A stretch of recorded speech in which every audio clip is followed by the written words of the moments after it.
Fëanor voltou, Fëanor foi embora de novo! Primeira Era, capítulo 8, Fratricídio.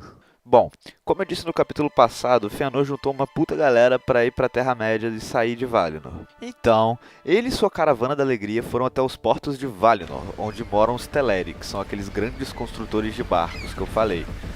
E chegando lá, Fingolfin e Fëanor se reuniram com o líder dos Teleri de Aman, chamado Olwe, que é irmão do Thingol, que ficou pra trás com uma abelha, blá. E nessa reunião, eles pediram uns barcos emprestados para os Teleri para poder ir para a Terra-média, né? Porque não dá para ir nadando. Mas Olwe se recusou, porque os Teleri eram tementes aos Valar e eles não queriam colaborar de forma alguma com essa rebelião de Fëanor. Enquanto eles deliberavam esse assunto, Olwe foi muito inflexível o tempo inteiro, batendo sempre na mesma tecla, que eles são muito fiéis aos Valar, que eles jamais fariam isso, blá blá blá. Já pelo lado dos Noldor, Fingolfin foi quem falou mais, porque ele era mais diplomático, ele era melhor orador do que Fëanor, que também não tinha muita paciência pra conversa. E paciência essa que já tava acabando, por sinal. Fëanor ficou meio de saco cheio daquela porra toda e resolveu entrar no meio da conversa. Olha pro outro lado enquanto a gente estiver pegando os barcos, sei lá, só me empresta essas porra, caralho. Eu vou atrás daquele filho da puta e não vai ser uma porra de um elfo verde que vai me impedir. Malditos Teleri! E obviamente que depois disso os Teleri ficaram putos pra caralho, disseram que não iam emprestar mais bosta de barco nenhum e falaram: chega! Saiam da minha casa! Se querem partir nessa missão herege de vocês, que façam sem a minha ajuda! Vocês só vão tocar nesses barcos por cima de nossos cadáveres! Daí Fëanor falou, e Olwe falou, Então, o recentemente consagrado Rei Supremo dos Noldor desembainhou sua espada e decepou a cabeça de Olwe, deixando que a rolasse no chão. E os outros Teleri ficaram espantados e se afastaram de Fëanor e de Fingolfin, mas Fëanor tinha os olhos negros como a noite. E ele foi pra cima de todos os Teleri que estavam ali naquela sala e não sobrou ninguém. Fingolfin ficou horrorizado com a cena que ele via. Meu Deus, tinha crianças por ali. Ele discutiu com Fëanor, só que Fëanor fazia bons argumentos, eles precisavam dos barcos, não tinha jeito. Fingolfin não aprovava aquela situação, ele nunca ia tomar parte no assassinato do seu próprio povo. Mas por outro lado ele fez vista grossa e não impediu seu irmão.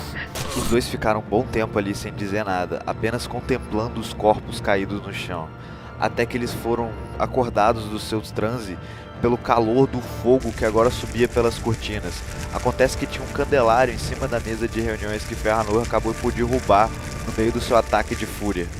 E Fëanor olhou para o seu irmão Fingolfin e numa voz baixa, quase como um sussurro, ele disse: agora não tem mais volta. E banhado pelo sangue dos seus irmãos, Fëanor saiu pela porta, aonde vários Noldor e Teleri esperavam o final da reunião, e disse: estes elfos não são nossos parentes. Eles são espiões do inimigo, prontos para retardar nossa vingança. Morte aos traidores! E com essas palavras começou o massacre dos Noldor nos portos de Valinor. E eu digo massacre porque os Teleri nunca confeccionaram arma alguma para se defender. Os Noldor tinham toda a vantagem ali. E todos os Teleri de Valinor, os elfos dos portos, foram assassinados naquela noite. Enquanto a casa de Fëanor caiu matando em cima dos Teleri, os elfos da casa de Fingolfin esperaram seu líder sair para tomar alguma atitude. E como eu disse, ele não tomou parte no fratricídio, mas também não tentou impedir seu irmão. E os seus subordinados fizeram a mesma coisa. Com grande pesar no coração, Fingolfin simplesmente deu as costas para o horror que Fëanor havia criado. Enquanto isso, a casa de Fëanor matava todos os Teleri de Valinor naquele momento. Mulheres, crianças, homens e velhos e todo mundo. Foi uma verdadeira carnificina que aconteceu ali aquela noite. E nenhum daqueles que viram ela acontecer jamais a esqueceu. E os filhos de Finarfin, que ficou para trás em Valinor, Finrod e Galadriel, tentaram impedir de todas as formas aquela carnificina horrível, pois eles eram meio Teleri por parte de mãe. Mas temendo por sua segurança, Fingolfin impediu os dois irmãos de participar daquilo. E Finrod, desesperado, implorou para Fingolfin que impedisse seu tio Fëanor de continuar com aquela coisa hedionda que ele estava fazendo. Mas apesar da sua dor, Fingolfin nada fez. Os dois irmãos choraram ao ver os seus parentes mutilados, esquartejados e massacrados pela casa de Fëanor. E Galadriel, Ajoelhada numa poça de sangue de um dos seus parentes, enxugou suas lágrimas com suas mãos rubras, sujando de vermelho seu belo semblante élfico, e jurou ódio eterno a Fëanor e todos os seus descendentes. Todos os Teleri dos portos de Valinor agora jaziam mortos nas praias de Aman. E quando o fratricídio finalmente terminou, Finrod estava num canto catatônico sem dizer uma palavra, enquanto Galadriel ainda chorava deitada de bruços sobre o corpo de algum parente próximo. Seu tio Fingolfin então ergueu os dois elfos e os levou para uma casa vazia, onde eles dormiram de exaustão. Quando ele se encontrou com seu irmão, Fëanor estava parado em cima de uma pedra encarando o horizonte, todo banhado de sangue e com a sua espada ainda em punho. Fëanor, eu não há barcos o suficiente, irmão. Eu velejarei primeiro com os elfos de minha casa e depois você vai, beleza? E Fingolfin respondeu: Beleza. E algumas horas depois, os barcos zarparam, levando para longe a casa de Fëanor, enquanto a casa de Fingolfin ficou nos portos de Valinor, removendo corpos e limpando manchas de sangue. E nesse momento, Mandus, o Valar Senhor dos Mortos, apareceu sentado nas montanhas que cobriam a costa de Valinor, enquanto os barcos da casa de Fëanor sumiam no horizonte. E ali, o Valar amaldiçoou Fëanor e toda a sua família por mandar tantos inocentes aos seus salões. Mandus os amaldiçoou a viver uma vida de tristeza e miséria para todo sempre, e aconselhou que se apegassem à própria vida, porque quando eles fossem mandados para os salões dos mortos, a sua pena seria longa e cruel. Mas Fëanor fingiu que não estava escutando, sabe? Colocou os dedos no ouvido e começou a gritar lá lá lá lá lá lá lá lá lá lá lá lá lá lá lá lá e continuou sua viagem. Após longos dias de viagem, Fëanor e sua trupe finalmente ancoraram na costa da Terra-média, mais especificamente no país de Beleriand, que se você é um cara esperto e tá prestando atenção no que eu falei, você sabe que Beleriand é um nome importante porque é onde vai acontecer tudo que tem para acontecer na Primeira Era. E tá aí, essa é Beleriand. Se acostuma a ver bastante esse mapa daqui pra frente. Mas como eu disse, eles ancoraram na costa da Terra-média, no país de Beleriand, mais especificamente um pouquinho pro norte. E aí, quando a família de Fëanor, os elfos, os whatever, blá, começaram a preparar os barcos, né, pra mandar eles de volta pra Fingolfin poder vir, Fëanor virou e falou: O que diabo vocês estão fazendo? E os elfos responderam: guardando os barcos lá, bro, Fingolfin, voltar. Caralho, tu tá querendo me fuder, né? Você viu como aquela galera do Fingolfin ficou bolada com a gente quando a gente saiu de lá? Eles com certeza vão arrumar problema da próxima vez que eles nos encontrarem. Melhor deixar aqueles putos lá mesmo. E os elfos tentaram botar juízo na cabeça de Fëanor, do tipo: Perigoso isso aí, hein, chefe? Os caras lá vão ficar nervosos, hein?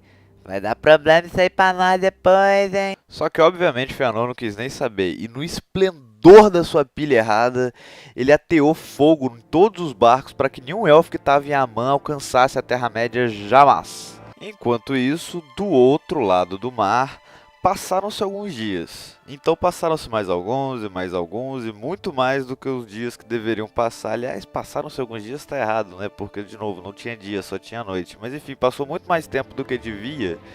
E os elfos de Fingolfin perceberam que eles tomaram meio que um perdido da galera do Fëanor. Daí eles se viram numa situação meio chata, né? Porque não dá pra ir nadando e não tem mais barco nenhum pra velejar até a Terra-média. Mas também não dá pra voltar porque eles saíram gritando: ah, pau no cu do Valar, não sei o que lá. E foram banidos. Então eles meio sem saber o que fazer. Pá. E até que Fingolfin virou e falou: não tem jeito. Vamos ter que tentar a passagem pelo norte. Que, caso você já tenha se esquecido, eu expliquei que Arda é tipo um pulmão. Existe Aman de um lado, a Terra-média de outro, literalmente um oceano dividindo os dois. E em cima tem uma terra congelada muito extensa, que é praticamente intransponível. Mas como esses elfos estavam meio sem opção, eles decidiram tentar ir por lá. Então, Fingolfin foi perguntar aos seus dois sobrinhos o que eles fariam. E Galadriel respondeu: Nós iremos para a Terra-média. Nós testemunharemos com nossos próprios olhos a concretização da maldição de Mandus e a ruína da casa de Fëanor. Nem que tenhamos que atravessar o inferno congelado para isso.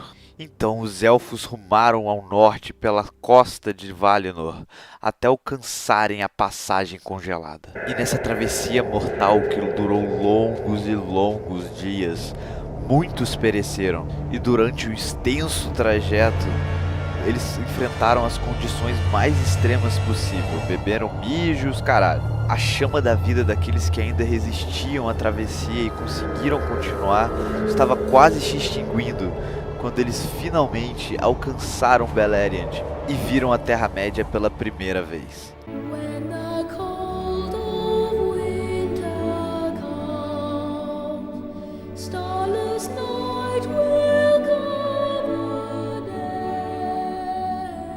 In the veiling of the sun, we will walk in bitter rain, but in dreams. Opa! Então, no Ovo de Páscoa de hoje, a gente vai aprender um pouco sobre o que aconteceu depois do fratricídio. Os Valar, eles fizeram uma barreira em volta de Valinor para banir qualquer um que tentasse chegar lá, porque afinal agora tinha os elfos que foram banidos de Valinor, eles não queriam que ele retornasse, então eles pediram a Ulmo, que era o Senhor dos Mares, que continuava sem forma no fundo do oceano, para que impedisse qualquer marinheiro que partisse da Terra-média para Valinor. Ulmo se encarregou de fazer com que nenhum desses marinheiros alcançasse o seu destino. Então Valinor ficou selada e proibida para qualquer um. E é isso, se você gostou do vídeo, dá um joinha, se você prefere não dar o joinha, não dê, mas se inscreve no canal, na moral.